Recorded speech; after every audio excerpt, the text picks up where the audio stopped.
Bonjour, mon ami. This our last week of foreign films that we'd recommend to non-cinephiles. We head out to Gay Paris for a bit of Amélie. Welcome to Half-Ass Movie Podcast.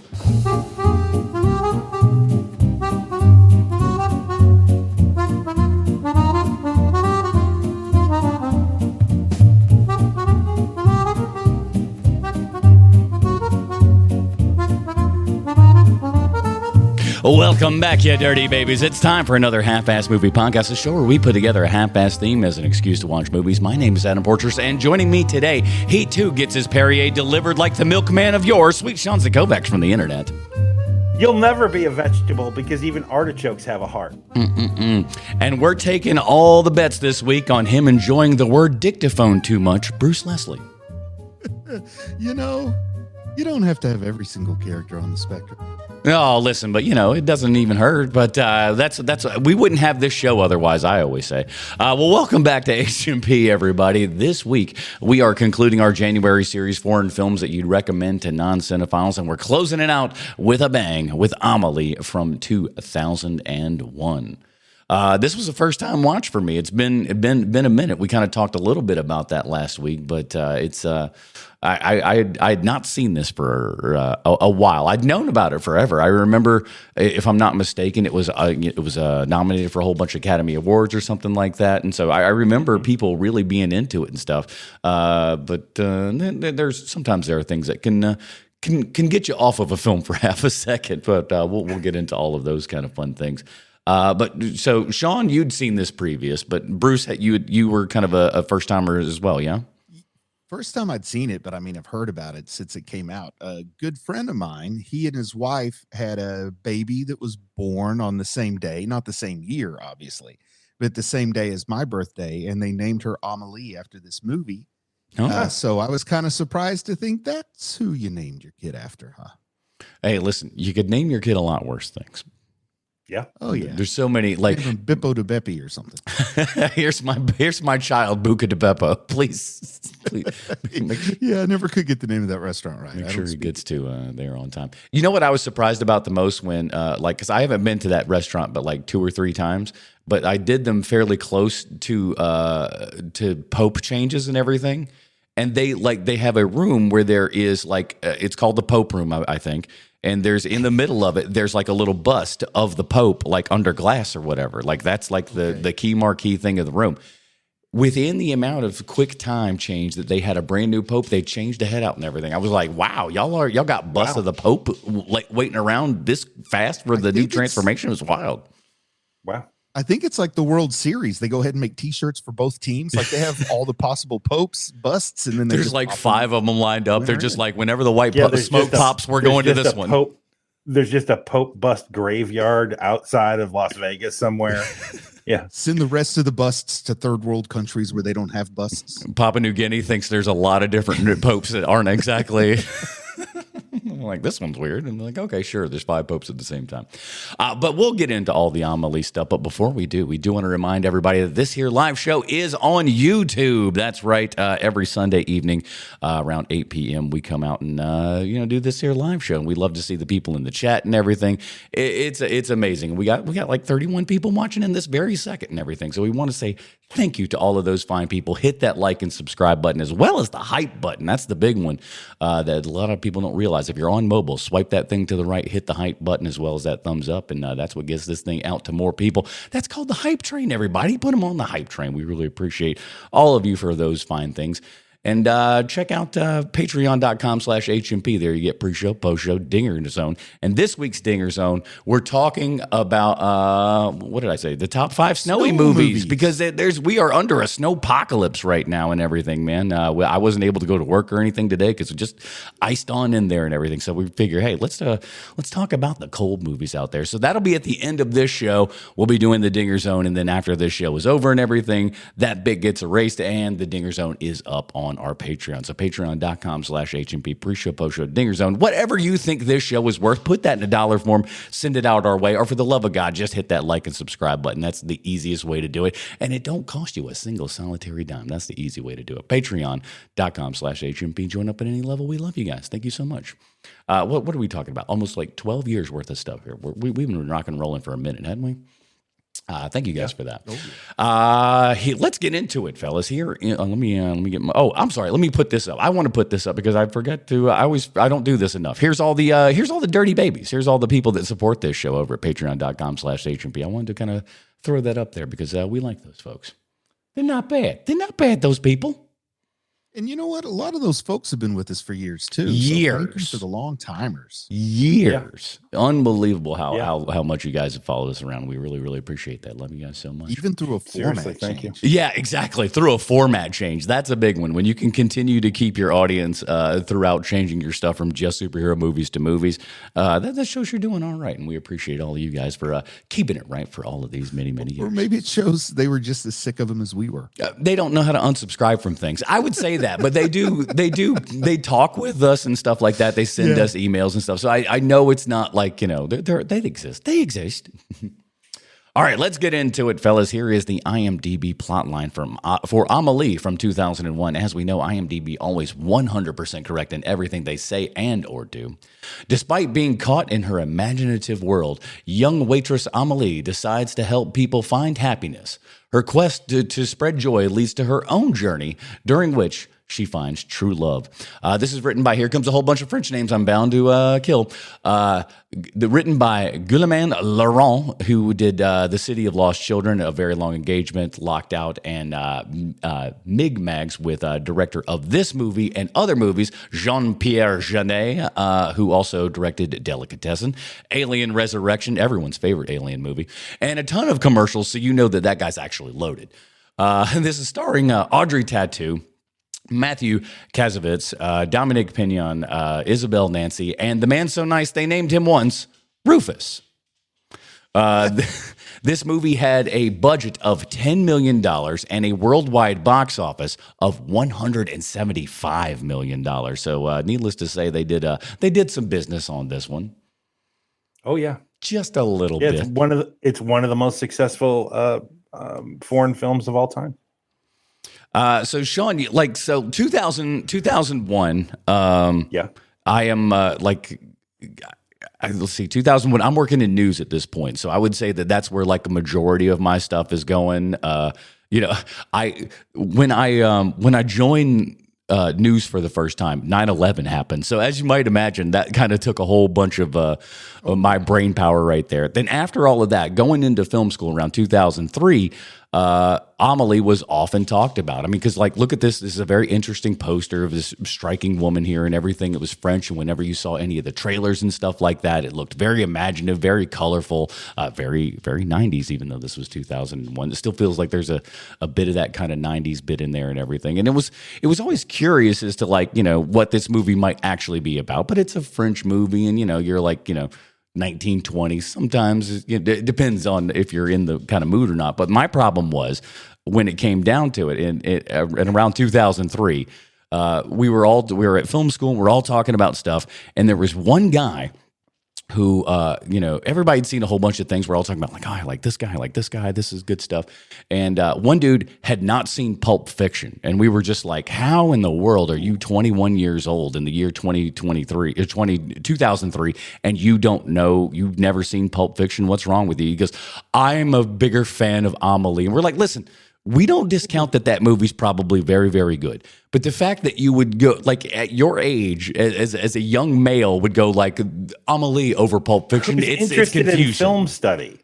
That's the big one. And you're interested in film study and you haven't seen that movie. What is wrong with you, dude?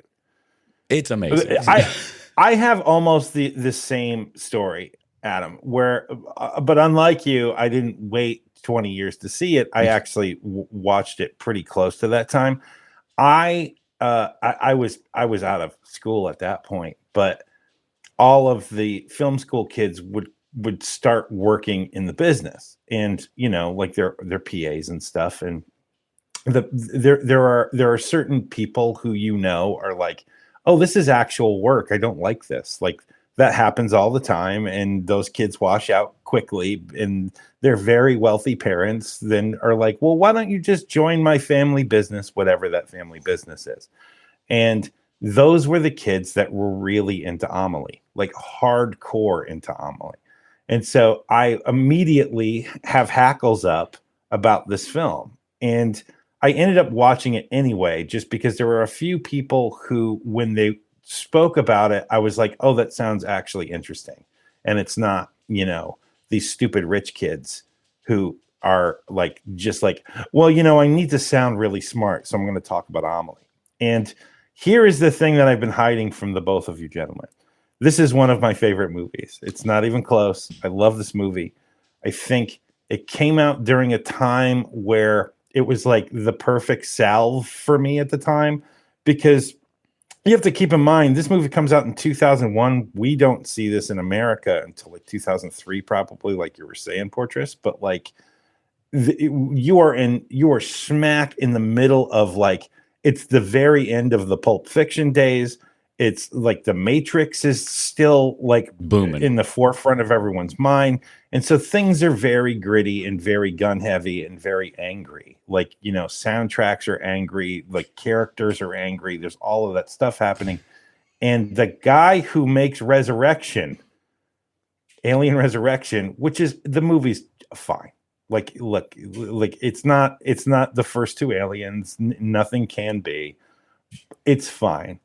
But then he makes this movie, and I fell in love with the movie so hard that after I saw that, then I needed to see the other things he had done, because, it's like, well, if the only David Fincher movie you've ever seen is Alien 3, then you're not good. Like, is it Fincher? Yeah, it's Fincher, mm-hmm. Right?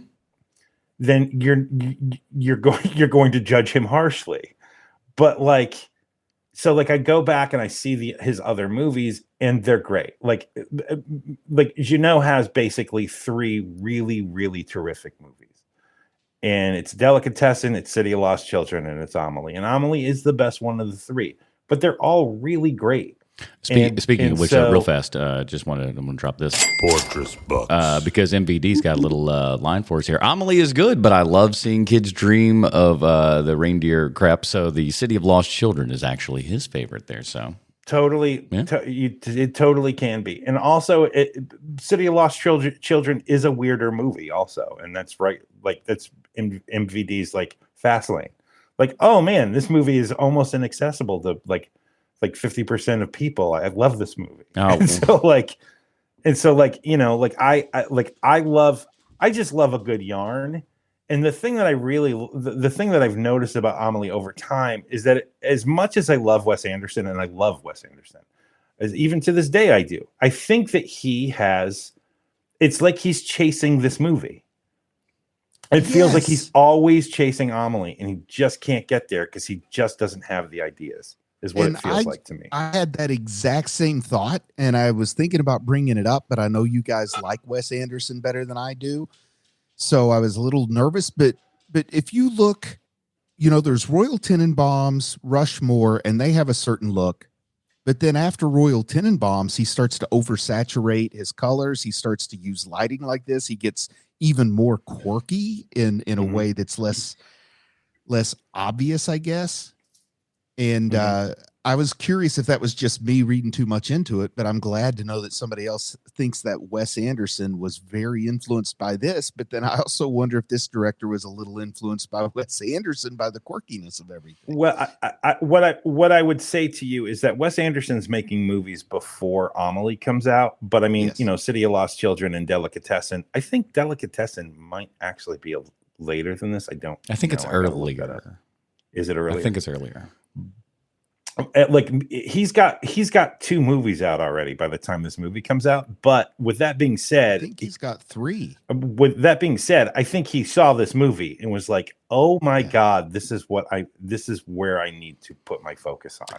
It really does feel that way to me. I think Wes Anderson's career is a lot like Tony Scott. And I know that sounds like a wild and crazy statement to make, but hear me out. I think both guys were always kind of like always going on this arc and we're going on this journey. I'm not discounting, and you could certainly be right. But it seems like they were always kind of trying to get to this place, but it is through their success then that they're able to, broaden out and kind of do whatever they want. And I think Wes Anderson is definitely a good representation of that. You don't get to make Asteroid City without you being the guy who's in charge of all that shit. What I was going to say is if you want a real double feature to show you an arc and a creator, watch Bottle Rocket and Asteroid City in the same city. Yeah, you're going to be like, what? Who is the what? This doesn't make any sense. Oh, wait, hold on. Damn it. Come on. Fortress Bucks. Old Robert comes in with one, with a good old tenor here, and says, I have nothing of substance to say. I'll just say, go Pats. They won today. Congratulations. Congratulations, they won. Yeah. And listen, man, as long as Brady's not behind the Pats, I'm okay with them. You know what I'm saying? It's just like I don't hate the man, but like, it's sports. You just kind of don't like a guy, and that's how it is. But once he's gone, I'm okay with you, New Englanders. You're fine. Thank you, buddy. You're Although right. I never was a New England fan, but yeah. You know what I mean. I do. I get it. Who's your football team growing up? I don't want to talk about that right now. It's embarrassing. It's really embarrassing. Jets, Jets. It's not. It's way worse than that. It's way worse. Oh, go. Yeah, He's a Bengals I don't want fan. to talk about that. Maybe if we hit some Patreon number or whatever, maybe then I'll say. But I'm never gonna. I will say this though: this is 1,000% the most anyone has ever talked sports in a review of Amélie. 1,000%. There's no one else out there who's talking about like this. No, it's not. That's why you pay the big bucks here, kids. Hit that like and subscribe button. You dig? Well, I'll get back on track and just ask if either of you are fans of French cinema in general, because I tend not to be, and I've tried really hard. I decided I really wanted to like movies, and honestly, I wanted to make movies someday when I saw Do the Right Thing. So Spike Lee was like who lit that fire under me, but I wanted to, see French cinema had a great reputation, and I went to the theater at a foreign film festival and watched Les Blancs. And I decided maybe it's not for me. And I would dip my toe in it from time to time. And I never saw something that just had me all the way through. I really like that film we watched with the big carousel, that from like the 60s that we watched maybe last year. I can't remember the name. Yeah, I can't remember the name of it, but it had all the cars going around and people going up and down like a carousel at the end. It was supposed to be sort of a comedy. I remember you saying you don't wear brown to town when we were talking about it, Adam. Oh, yeah. Yeah, I can't remember the name of the movie. I know what you're talking about. Okay, but mostly for visual purposes. But when it comes to French cinema, you've got it all started with two really distinct ways of going. There were the Lumieres and what they were doing, and then there was Méliès. Am I saying that right? Méliès? Yeah, we're pretty good. I'll count Georges Méliès. But it feels like the Lumiere track took over and the Méliès just kind of withered on the vine. But I was more of a Méliès type of movie fan. You want to see them sci-fi epics. I get it. I mean, I like to doing interesting things with the camera like he did. He was ahead of his time. I mean, what all of that goes away, though, once the French New Wave happens. And I think as much as Jeunet says about this film that it's inspired by, like Sergio Leone movies, and he had another reference, like, and Orson Welles. You can totally tell that this movie is so influenced by French New Wave, whether it's the fact that like the movie starts with a narration and with a montage, which that is such a French New Wave thing where like, no, this is the way all movies start. Like, because most French New Wave movies start that way.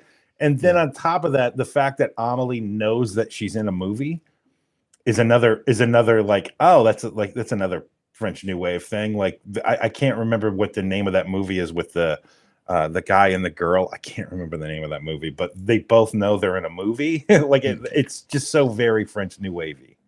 Like for a lot of European movements or genre, I usually have like a representative film in my head. Like for Giallo, I can name you representative films.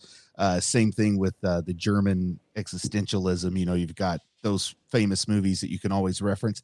I don't have like a reference movie for French New Wave. Breathless should be probably one of the top Which one? ones for Jean Godard's Breathless. I might have to check that one out, see if I like it. You'll see a lot of like that. That'll be like when you first watch that, you're going to be like, "Oh my god, they was jump cutting in the '60s like this! Wow, that's crazy." Hold on, real fast.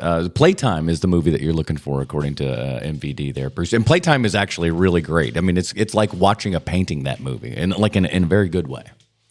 Oh, yeah. I was like, Playtime is New Wave, but no, he's because I couldn't remember the name of it. Yeah. I get it now. Thank you, MVD. He always saves me when I don't know the answer. Jacques Tati, that's correct. Yes, sir.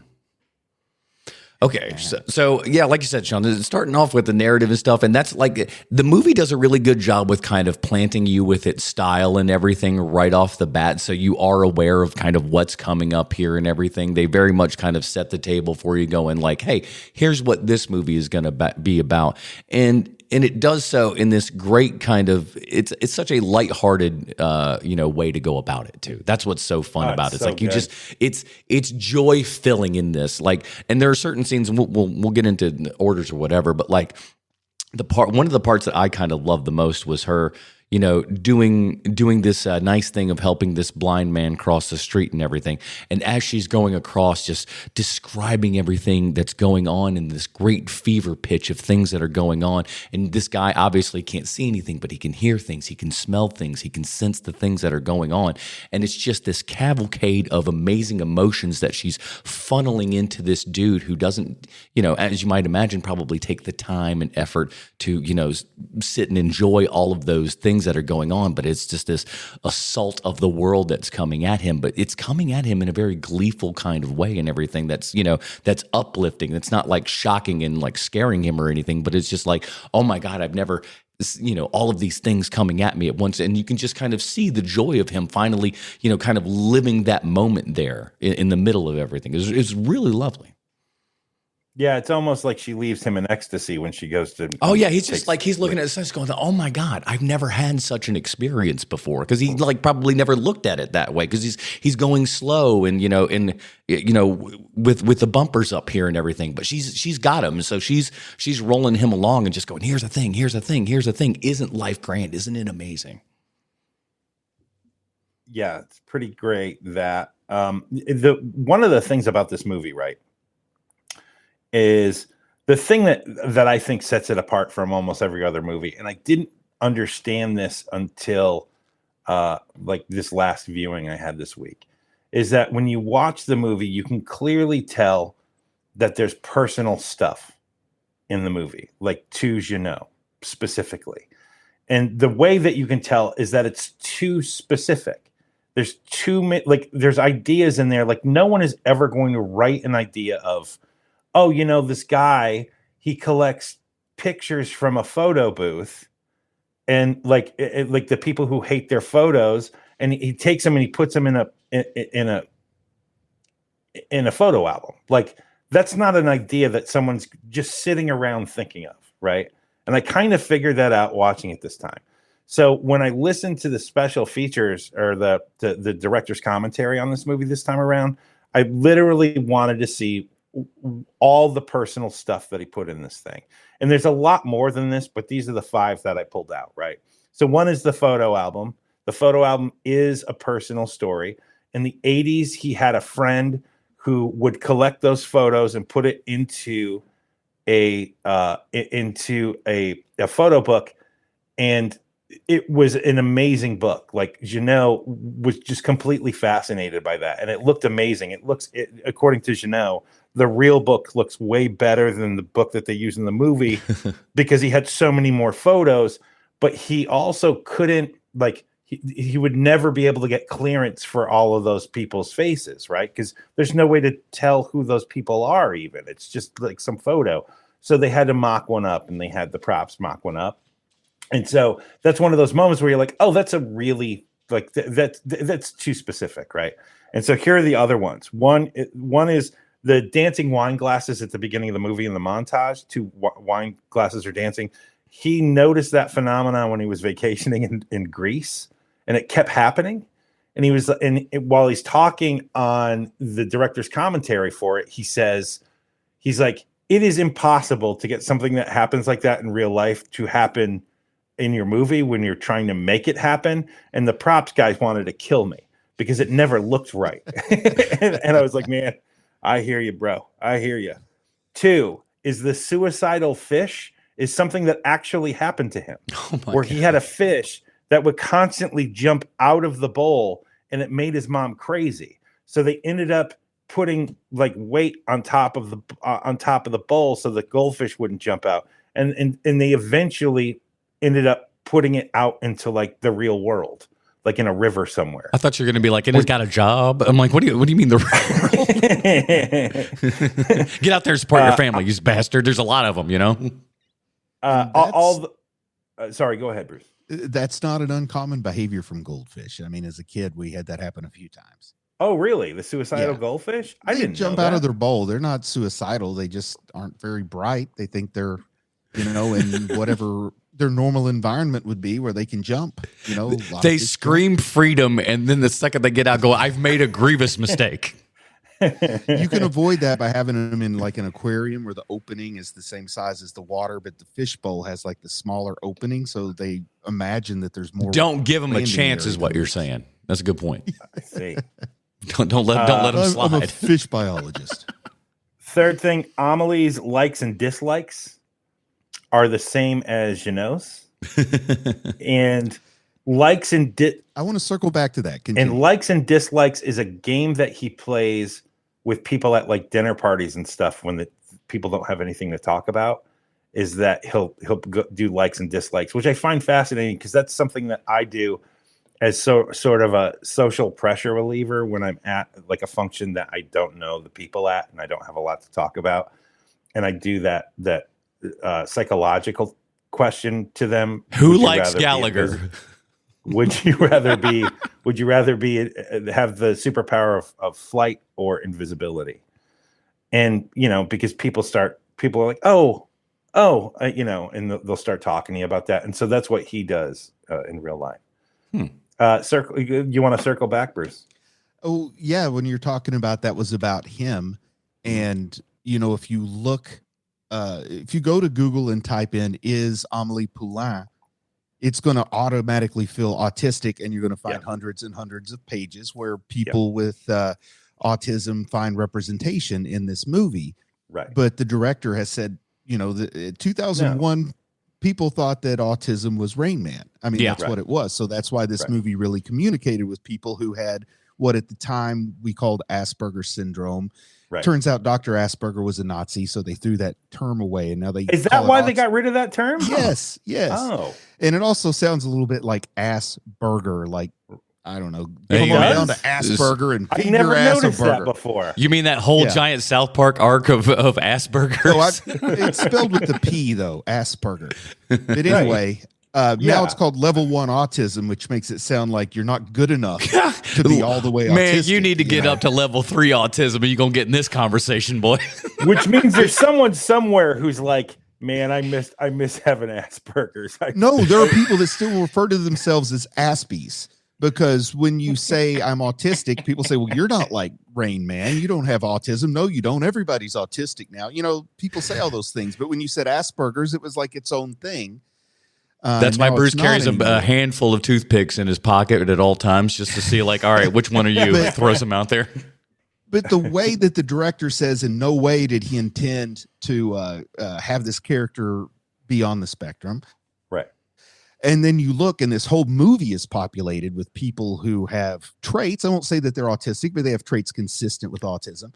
And then I start to wonder, is this director, does he have Asperger's and he just thinks this is what quirky people are like? Well, I think this is just what French people are like. You know what I'm saying? Man, I've been to France. It's not what they're like. And hold on. We'll get to the French people thing that you just mentioned in the second portrait, because I have I noticed something watching this time, but I want to go backwards for a second, which is that, French cinema is very famous for having like, oh no, she's mentally challenged. Like, oh, this hilarious character in our movie is somebody who has a severe cognitive learning disability. Isn't that hilarious? Like, they do that all the time. Or like, a couple of years ago, there was a guy who was a quadriplegic and his African American like nurse, and they get into all kind of hijinks.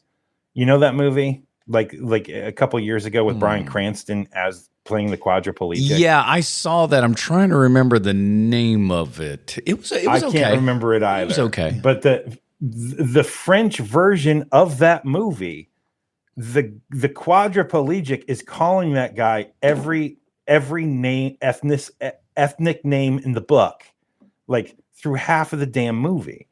And that's just how the French are, man. Like, that's just how the French are. Like, listen, this is a thing that happens in real life. We're going to put it in our movie. To get back to French New Wave for a second, I want to talk to you about this, Bruce. I'm kind of surprised that you don't like it more because you love the can-do thing. And French New Wave happened because they were all poor kids who just wanted to make movies. And that's literally how that whole thing started, because they couldn't get into it wasn't the Hollywood system, it was the French system, but they couldn't get into that system. And so they all started making their own movies, and they were making cool enough movies where people were like, this is interesting enough that I want to see more from these people. Well, I'm not saying I don't like it. I just don't think I've had much exposure to it. I can't think of a representative film that I've seen that I would say this is French New Wave. And it does have sort of a reputation of, the people in berets with their weird Vincent Hedges cigarettes sitting around a coffee shop talking.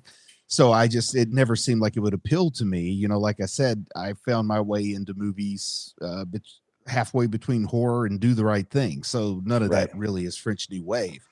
What was Barney Gumbel's movie?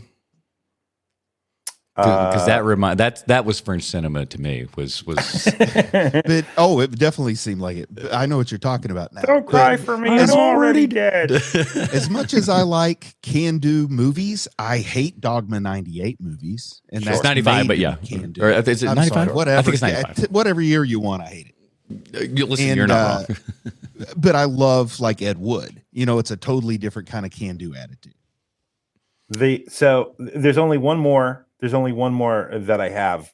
There's a lot more, but these are the only ones I took notes on. The last one is the kid getting put into the wastebasket and then the wastebasket put onto the desk. That didn't happen to Jeannot, but it was one of those like elementary school stories that circled around the school of, a couple of years ago, they put a kid in a wastebasket and they put that basket on a desk and he couldn't get out. It was just one of those stories. I put a kid in a couple trash cans. I had a wrestling move that we called the Porcher's trash can. It was pretty cool. Oh, that's what middle school does. You're just like, what would my wrestling move be? Mine was the Porcher's trash can. Oh. And the whole thing with the traveling gnome had been done in a British thing that I had seen before, like in 95 or something. So when I saw that here, it kind of shook me for a minute because I thought, have I seen this before? But then, kind of worked it out. But yeah, that was like a British thing before it was in this movie, The Traveling Gnome. But I mean, it comes from real life, is that there were the people in France who hated garden gnomes and like hated having to see garden gnomes in people's gardens. And so they would take the garden gnomes and they called themselves the Gnome Liberation Front or something like that. Yeah. And they would literally take the gnomes with them to places like exotic locales and take photos and send them to the people who had the gnomes in the first place in their garden. It was a real thing in actual life that happened, and people ended up getting arrested and sentenced for it, by the way. My research was that it started in the UK and then spread through Europe. Oh, maybe. But I think originally they would take the gnomes and then just use backdrops. They weren't actually sending the gnomes places funny. Like they did in this movie. But they would use backdrops and then send the pictures, and it was a big joke, like Polaroids or whatever. Yeah. But I with these things, you never know, did the tail wag the dog? Because some people said, well, it happened first in this BBC show, then people started doing it in real life, then it spread to Europe based on what people were doing in real life, not based on the show. Right. But it's one of those, but where did the show get the idea? Maybe somebody was already doing it. So it's a chicken or the egg on that one. Sure. Jared the gnome is in Budapest. Look at this. What's he doing this week?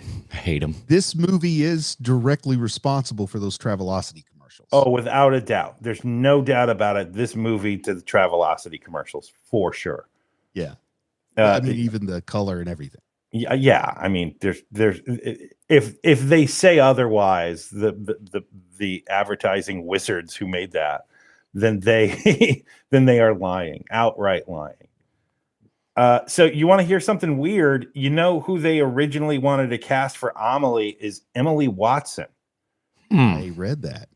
And the only reason why she didn't do it was because she couldn't break the barrier of French. Like she didn't know French enough in order for this movie to work. So they had to rewrite the screenplay for this for Amélie to be a French person because her dad was supposed to be British, which makes sense when you watch the movie and you're like, wow, he's like a thumb here because he does behave so very different from everyone else in this movie. It might also explain the garden gnome thing. He brought it with him from England. Sure. So like because of that, right? Because of the rewrite. So what I learned was, and you can tell with this movie, just how much prep was involved with this movie. And I've looked it up and like, I didn't realize this, that like very famously, there was like 18 different drafts of this movie. Oh, wow. And it was completely storyboarded out to the point where like Spielberg would have been like, wow, that's a lot of storyboarding, like that kind of thing. And I know that we were talking earlier about how that Amélie, that people who with autism say that Amélie clearly has autism. I don't think that's it. I honestly, I think that I think they literally. I mean, if you want to take that out of the movie, that's great because sometimes what the artist's intent is and what the movie is are two different things. But what at the time, what it felt like to me was like, oh, this is a kid who was raised like veal, and then when she's out into the world, she has social anxiety, and that's where all of that comes from. That's why she's so introverted. Well, one thing I'll say to add to that is the number one cause of autistic children are autistic parents. Uh-huh. Her mother doesn't like to be touched. Right. Her father has this special interest with the gnome. He's obsessed with her health. Both of her parents are autistic coded too. And then the boy she falls for is autistic coded.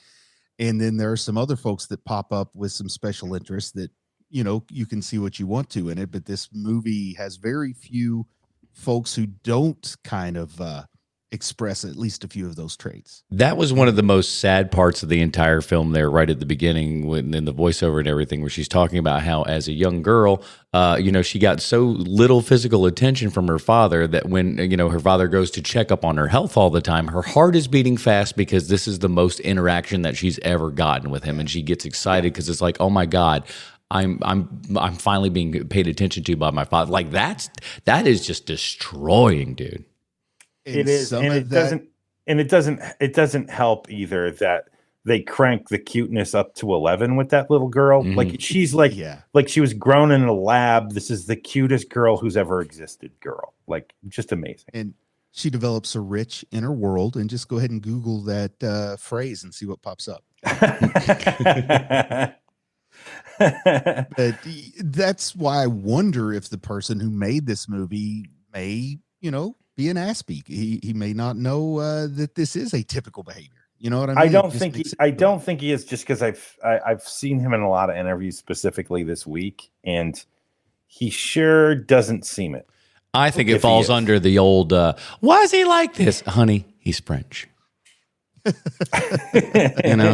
just kind of go like, oh answer. Yeah, that adds up. So I'm going to be mad at myself if I don't bring this up, which is that the more I got into the art department of filmmaking, the more I like this movie. And to the point now where every single scene, it seems like there is not a single thing that's in the frame that isn't intentional. Like even when you go down to when they're in the coffee shop and the cigarette girl who's at the end of the counter, like all of those cigarettes that are in there, it just seems so intentional. Like everything is perfectly placed. when you look at like, here's the perfect example.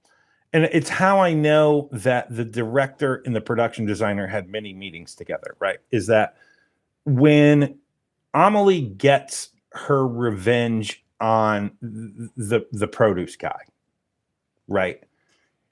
She goes into the guy's apartment. The first two things that the filmmakers are showing you is that everything is very tight. Like everything, everything is in place. The rest of the movie, things are kind of scattershot and aren't we artistic? The only room that you see that's like everything is right angles is the producer's apartment. Then she sits on the bed and she sees that like, oh, this still has a lot of give in it, and also that it's not a big bed. So this guy is lonely, and the only way that this guy this guy's life, like his inner life, is one of routine and one of like of cleanliness. Like this is what this guy's life is, right? And so he loves routine, he loves right angles, he loves things to be put in its place. So when she goes in there, and so it's not just little because she is doing little things to that apartment, but she's doing little things that are a very, very big deal for this guy. And so one of the best parts. It is. It's amazing. And so she's making this guy's life a living hell because she's like screwed with all of that. And it's almost all done through props and all done through set dressing. And that's production design, man. And so that's how I know there were so many meetings like, listen, the bed has to have this amount of like bounce to it, showing that no one's been in that bed having sex, because otherwise the bed would be flatter, right? Oh, geez, like there's no give to this bed. Like just shit like that, where you're like, the intentionality of this movie is why I think that like through the years it just goes higher and higher and higher for me, because every single moment of this movie is intentional, and that's what I love about it so much. Right down to the fact of like Amélie's hair. You know, Audrey Tautou is like that's not what she looks like in real life. Like she's, you know, I mean, look, we've all seen her in that Tom Hanks movie. You know, like she looks hair, very different right? in Long that movie. curly, like not curly, but wavy long hair. Yes, she looks very different. And so she got her haircut before the movie for screen tests so that they could like because the director was like, you need to have your hair like this. And like, I can't tell you how many times a director will not care like at all about that kind of thing.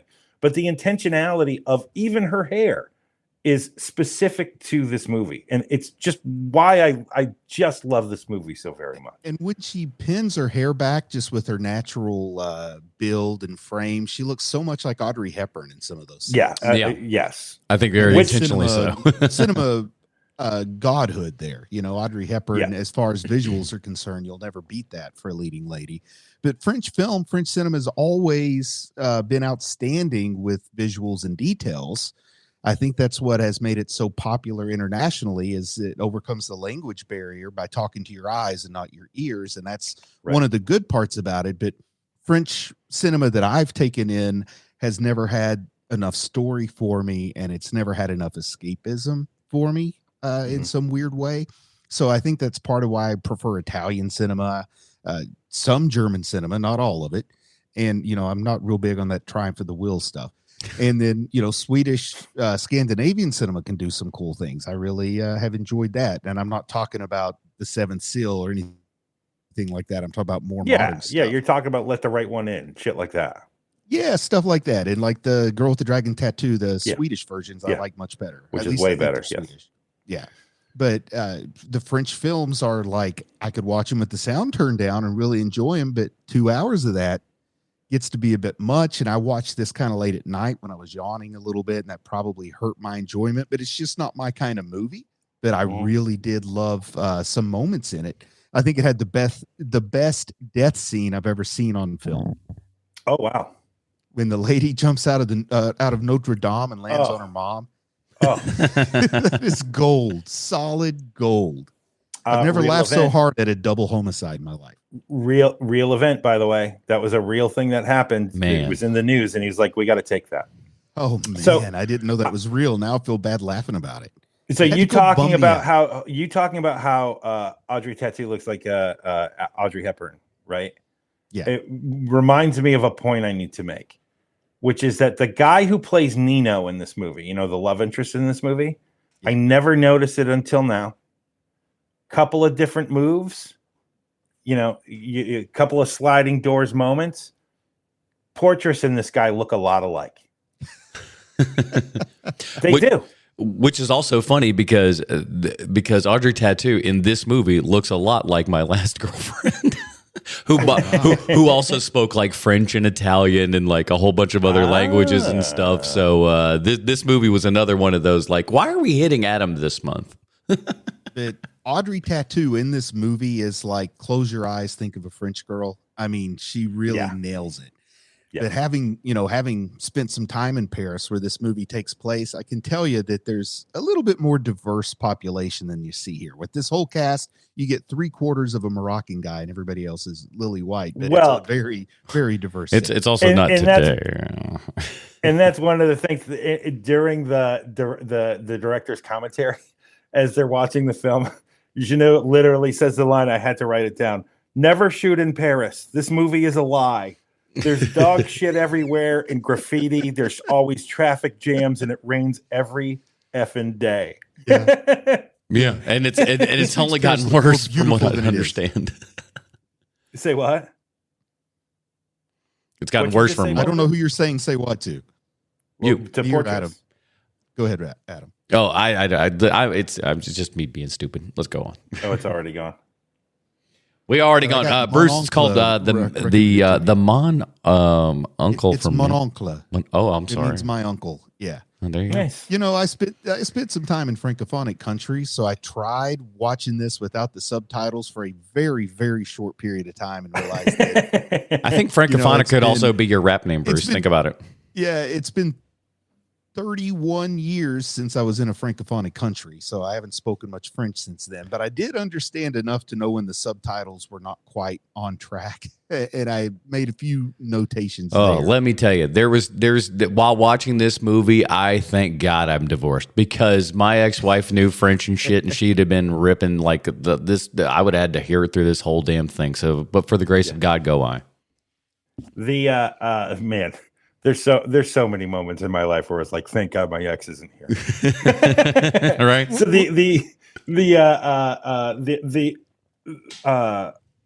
man, I can't remember. Oh, that's one of the things I wanted to say. So, these are all director's commentary notes at this point. So, I didn't realize how close to this movie coming out to Unbreakable. Yeah. And there's two Mr. Yes, Glasses. Mr. Glass. Yep. I love that. And actually. Mr. Glass in Unbreakable comes out first. Yeah. And Jeannot mentions that in the commentary, and he goes, at first, when we saw that there was a character named Dr. or Mr. Glass in Unbreakable, my first thing was like, oh no, it's the same name, but just totally different ideas. Like, yeah, their bones are made of glass, but like two totally different characters. And then he literally said, and also I just love M. Night Shyamalan, so I didn't care. That's great, man. I like it when folks are just like out there with it, not trying to yank your chain. Yeah. Well, and like while it was part of it and everything, they didn't obviously it wasn't leaned on so much as a crutch as Unbreakable was, because that was such a defining portion of what made that story actually tick and everything. This is an element within said story as opposed to a driving element, I suppose. Have you guys heard of a documentary called Dick's Vermeer? I know Tim's Vermeer. That might be it. Tim, Dick, Harry. Yeah, the one that Teller directed. Yeah. That's what I kept thinking about with this guy trying to perfectly recreate the Renoir, is like the guy trying to perfectly recreate the Vermeer. Mhm. That it's like a true story. I just don't know when this Tim guy was active. I don't know if there's any way at all that story could have influenced this one, but it really felt It might parallel. have.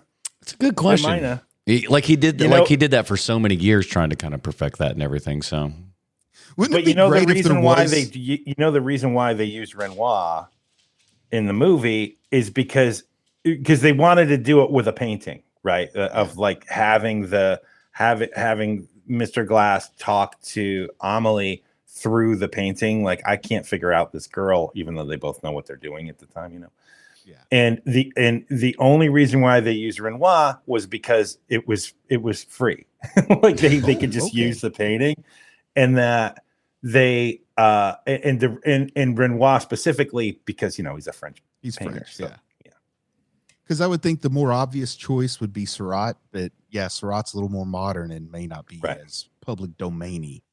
It's definitely not public domain. I can tell you. I know from fact. he got a French. It is not public domain.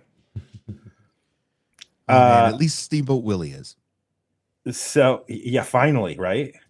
Don't stream it on YouTube. Our Mickey Mouse horror movie. Don't stream it on YouTube. They'll rip you a new one. I don't care if it's public domain. You run away from that shit. They'll strike you, boy. I'm being on my best behavior until April for sure. You don't want Elvira on your case. Damn Elvira, Cassandra Peterson. Damn you. So she's a lovely lady. What do you guys think of the camera in this movie? I hate to be that guy, but the camera's a character. No, it's the fact that there might be one or two, but there isn't a single time in this movie, maybe one or two, that the camera isn't moving. The camera moves in every single shot in this movie. I think that's kind of what I was thinking, is it's not static, so you feel like the camera's part of the story, and that's what I meant when I said that. I see. That's kind of a description when you have a lot of camera movement. I've heard a lot of Italian films described that way, so I thought I'd throw it out there on this French. Oh, I see. Very athletic camera. I've heard before. That is precisely what I was just going to say, because this is the era of that and stuff as well. Because we're getting a lot of good lighter film cameras, you know, in the late '90s and early 2000s and stuff. So you can afford to kind of jump around and do something that looks really good, but you're still very mobile and stuff, kind of doing and whatnot. And so, like, it's a prime era for that. So, and like, this is just pre-digital, but it's light enough and stuff now that they can start moving and shaking faster than they ever could before.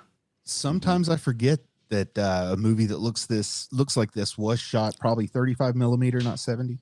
Oh yeah, it's 35. Yeah, but man, that's kind of great when you think of how much harder everything was to make it look this good then than it is now. Or you pop it into the computer and do your magic. By the way, I wish this was a 4K, because like, it looks okay with what we got. There should be because this is a beautiful looking movie that deserves a good quality 4K, and I think this movie would really benefit from that. And it kind of pissed me off because it was like the day before, because like on Friday, this movie on iTunes was $3.99 to rent, $4.99 to buy, and then Saturday it's $15 to buy. I'm like, you sons of bitches. Whoa. One day and it goes up $10. So I'm like, fuck it, I'm going to go rent it. And it's a good thing that I did rent it, because I don't like the way that the subtitles kind of do and everything. I'd rather have a kind of a more baked in one that you can get like on a proper DVD or something like that. But this movie could use a 4K desperately, because boy, it's a good looking movie and it just looks okay on. I would buy it. Yeah. I would actually buy that 4K. I thought it looked really good on the version that we saw. I mean, it's good. It's fine, it is but good. It could be better. Yeah, I mean, it's not Portraits level, but it is really good. The other thing that I wanted to mention here is the scene where she's on the bridge and she's skipping rocks, and they follow her, no camera cuts, follow her walking to the bridge, start throwing rocks, skipping rocks, and then the camera picks up, floats over her, and goes to water level. Yeah, looking at her. In 2003, Sean don't know how they do that. Sean don't have any idea how they do that. I was floored by that. And I literally had to ask my buddy, who was a filmmaker, far more advanced than me at the time. And I said, hey, how did they get that scene in Amélie where she's walking across the bridge? And boy, oh boy, he couldn't wait to tell me. He was like, well, see, there's this piece of equipment called a techno crane, because no human could pull that off, where you're moving it with that velocity and keeping everything in focus. And so you have a techno crane that does all that for you. And it was the first time I'd ever heard it. So when I finally was working on a feature where they had a techno crane, I was able to pull off one of the things that I hate when somebody else does it.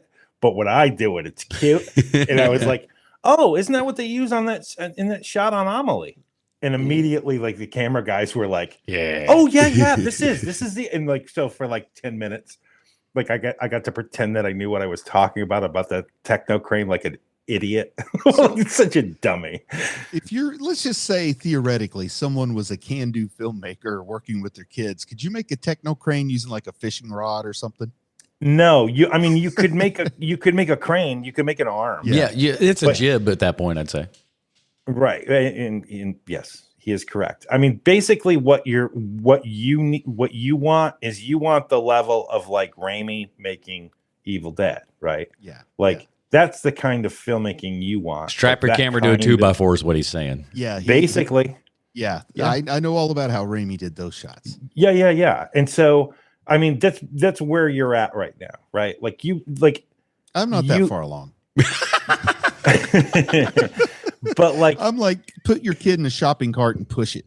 Well, that's perfect. Great dollar shot. Like that's also that's perfect. Like you don't want to be at a moment where you're literally like, listen, I don't think I can get this shot without at least renting out a Canadian arm. Let me get a $50,000 sled here to work with. Let me rent this piece of equipment for $2,000, and it's damn near impossible to get it here. Like, you don't want to be no one knows there how to operate it.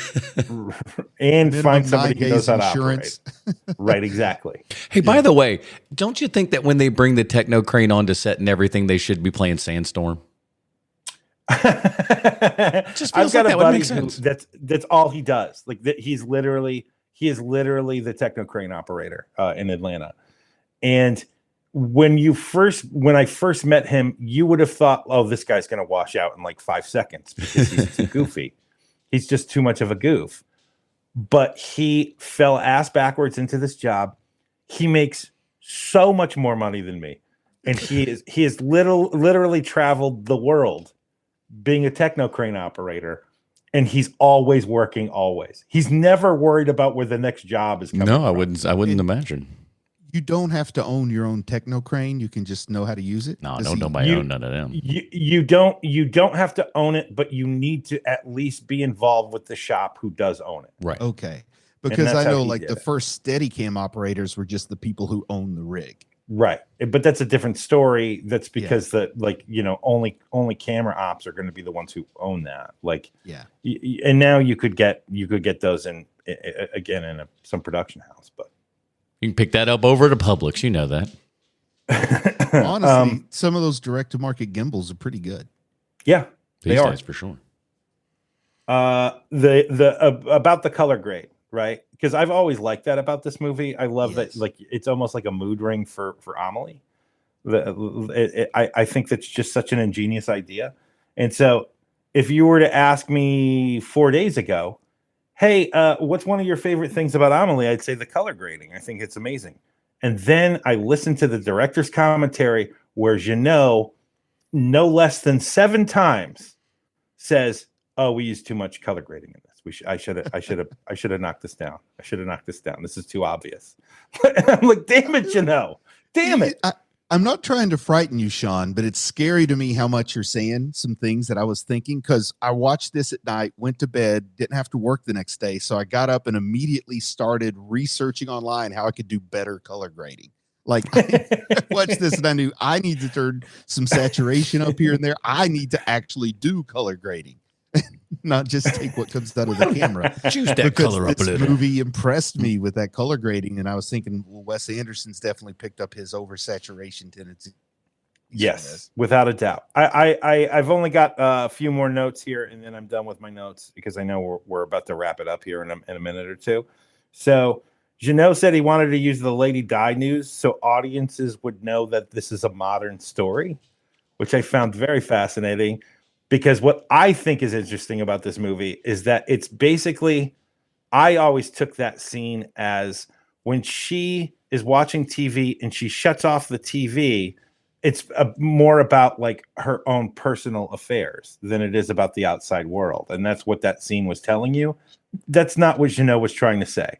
Jeannot is literally like, no, I just wanted it to seem like it was a modern story. And I'm like, man, I did that thing again where I'm reading too far deep into this, like I did with George Lucas 35 years ago. Well, at least considering how hard he worked to make this look like a Grace Kelly film, I guess he did need to let us know it was modern day. that's how I kind of took it. It was definitely just kind of cementing in a specific time for everything. But it was nice for me because I did kind of automatically go like, okay, I know where I was in my life, when that was going on and everything. So I thought that was at least an interesting kind of touchstone that I think that certainly if you were alive at that point, you'll remember what you were doing when that happened, when OJ happened, stuff like that.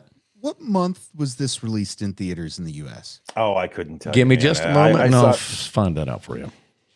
I saw it on DVD because so I think by the time this comes on home release, it's going to feel kind of weird in 2001 that the biggest thing that tied people together historically was the death of Lady Di. Release date in America was February 2002. So it's post 9/11, and they're focusing on Lady Di as the international event to let you know what year. Well, listen, they don't want to. Listen, you weren't coming in for good time fun in 2001, just going like, hey, where's the 9/11 joke? Oh man, like this will cement it in time. It's like that's going to be so much of a distraction. At least you could turn the TV off with Di. I have one question before we wrap things up, if I could. I got two more notes, so go ahead. The guy in the bar who was obsessed with the waitress and wound up having an ill-fated relationship with a hypochondriac. Right. He looked to me like he was trying really hard to be a dwarf and failed. That's the old "my name is Earl" biggest midget joke. He aged weird because when you see him in other things when he's younger, he doesn't look like he can take his lower lip and put it over the top of his head like he does in this movie. Because he's in City of Lost Children, he's in Delicatessen. Like he's definitely a weird looking little fella, but like he's not like he doesn't look like an experiment gone. The guy starring in the bitter beer commercial. I don't know why, but when I was watching him on screen, I started looking up clips from the movie Tiptoes. Oh, Gary Oldman's Tiptoes. Gary Oldman's role of a lifetime. God, the trailer described. That needs to be a month of fake little people month. Oh my! So, last two notes here. One is Ebert gave Amélie a thumbs up. I remember seeing some of those reviews way back. He called it. This is where he couldn't help himself. He had to say something. He called it a delicious pastry of a movie. Come on, Rod. That's not that's not Gene Shalit level. So at least you got to give him that. It's step pretty above. Damn close though. It's close, but it's a step above Shalit. But that's all. Just a step. It's Shalit adjacent for sure. Shalit was the first movie critic I ever watched on a regular basis. So in 2001, this is the last note I have. In 2001, Amélie gets nominated for an Oscar for Best Foreign Film. It got beat by a movie. Any guesses what beat it? You'll never guess in a million years. You've never heard of this movie. I don't know.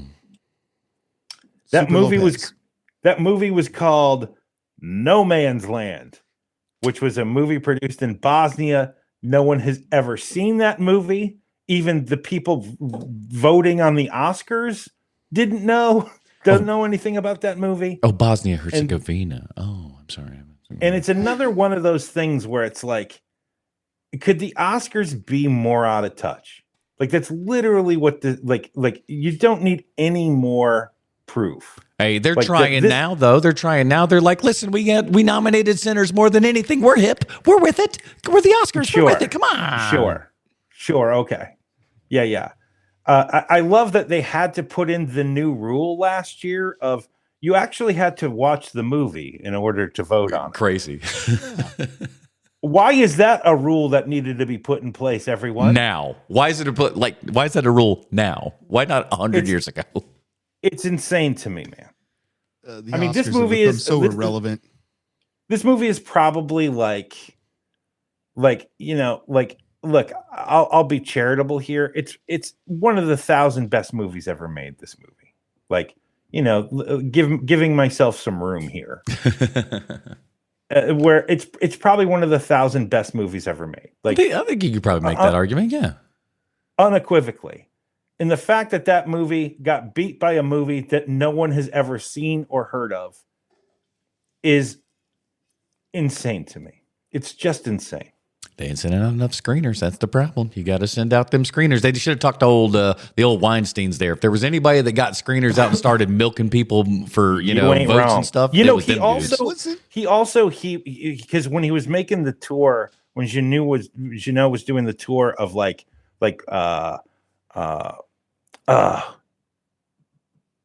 Good Morning America.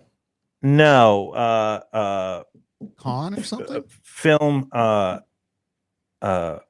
festivals. He's doing the film festival circuit. One of the people who ran the Cannes Film Festival was a critic that he hated. And so he refused to put this movie in Cannes.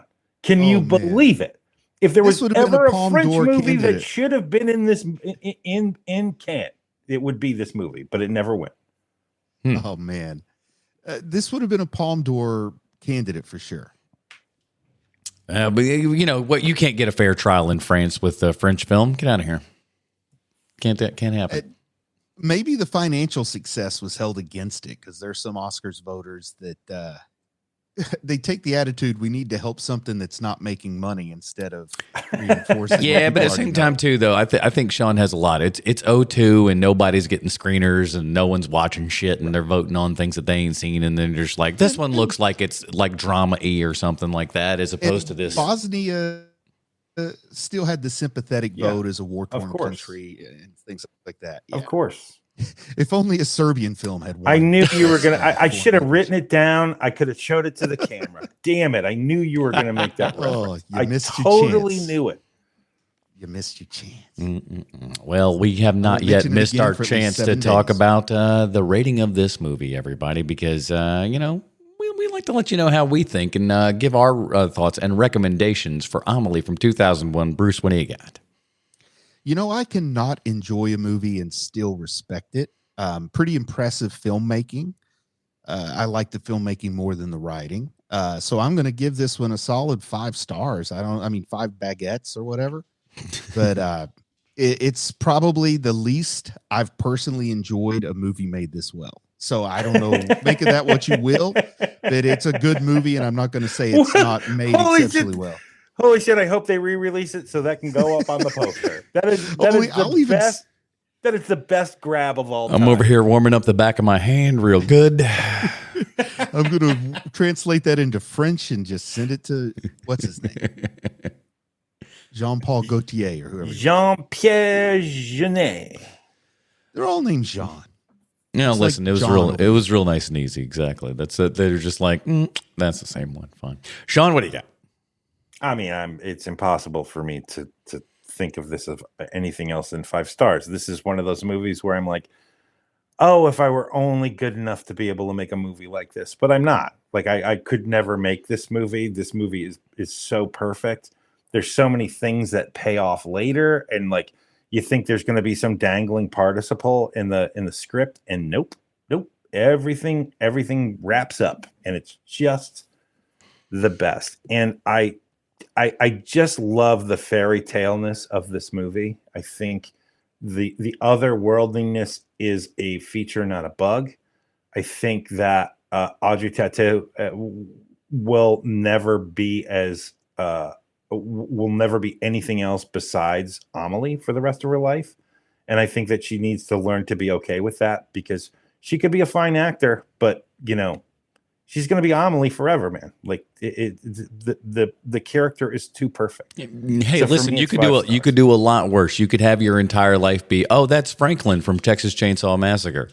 One of the worst characters in all of cinema history. You like the character's so bad you hate a guy in a wheelchair. You're just like, I want the guy in the wheelchair to die. He's terrible. It's like, so you could have that career. At least this is a good movie for her, And that's what this is. This movie is fantastic. I'm going to give it 4 out of 5 stars for right now, just because it was kind of on my first watching here and everything. And when that 4K comes around, I'm definitely going to participate in that when that happens, because I think this is a movie that deserves that kind of treatment and everything. But also while it was a movie that I ended up renting because it was, $10 cheaper the day before, I'll wait till that time in order to rewatch that again. But I really, I was shocked at how much I really enjoyed it, how much it kind of, hit a couple of nerves and stuff with me, and it was that just kind of. It's that lovely kind of fairy tale French escapism in a lot of ways. It's like there's bad things that are going on, but the right thoughts and attitudes can help kind of steer your life in a particular direction if you want it to go that way. And I think that's the great part about this movie and everything. And would highly recommend, if you have not yet seen Amélie, head to your local streaming choice and or buy it on iTunes or wherever the hell you end up getting it. But so that's a high recommendation for me. So at least a recommendation from all of us, even though Bruce was maybe not the biggest of fans. I gave it 5 stars. I said, did you it's say my 5? problem, not the movie's problem. It's I know I'm the problem sometimes, and I acknowledge that. What's that That's like? how one grows.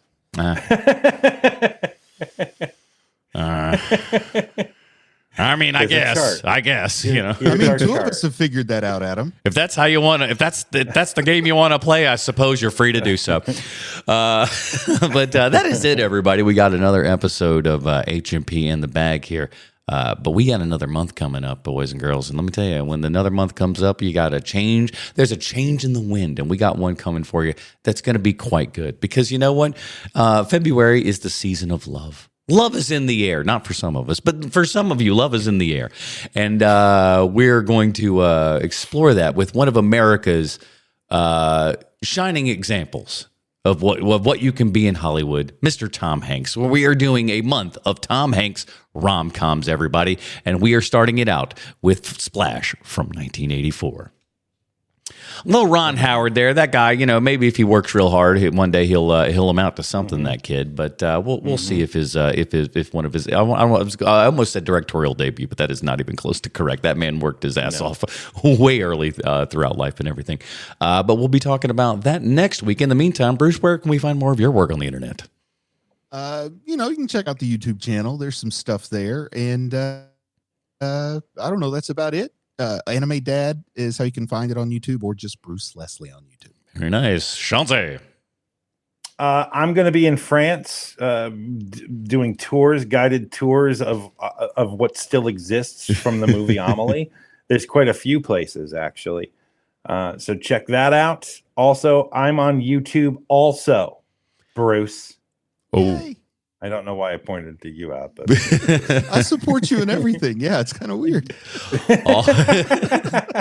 I mean, I'm not going to say anything but yippee. I'm a fan. What are you talking? Why would you? Okay, fair enough. Why would you say that? I'm your biggest fan. I want to change my endorsement. I want to plug season 2, episode 8 of Atlanta called Terrari, where Zazie Beetz becomes Amélie for an hour. Huh. You sent that. I hadn't really watched the movie yet, so I didn't end up watching the clip until I forgot about that. But yeah, check out Half-Ass Movie Podcast on YouTube, everybody. It's where it is at. That's where we're streaming this show on Sunday evenings. That's where I stream TikTok Trash Tuesdays at 8 p.m. We go to Movie TikTok and talk a whole bunch of smack about people and enjoy the chat with you guys. And honestly, this month has actually been really spectacular for HMP on the YouTube front here and everything. So I just want to say thanks. Just a big giant thanks to all of you guys, because it helps. It really and truly helps, and it is because of you dirty babies all hitting that little like and subscribe button and the hype and all that kind of good jazz. It helps this thing go along, man. So thank you guys so much. That is it, everybody. Join us next week when we are talking rom-coms with Tom Hanks in order, starting with Splash from 1984. Until then, for Sweet Chance of Kovacs, it's right there, Portress. Huh? Call them rom-toms. Ooh, perfect. Join us next month for our new series, Rom-Toms with Tom Hanks. And starting in order with Splash from 1984 for Sweet Chance of Kovacs from the internet. Bruce Leslie, I'm Adam Portress, reminding you to get out there and watch some movies, you dirty babies.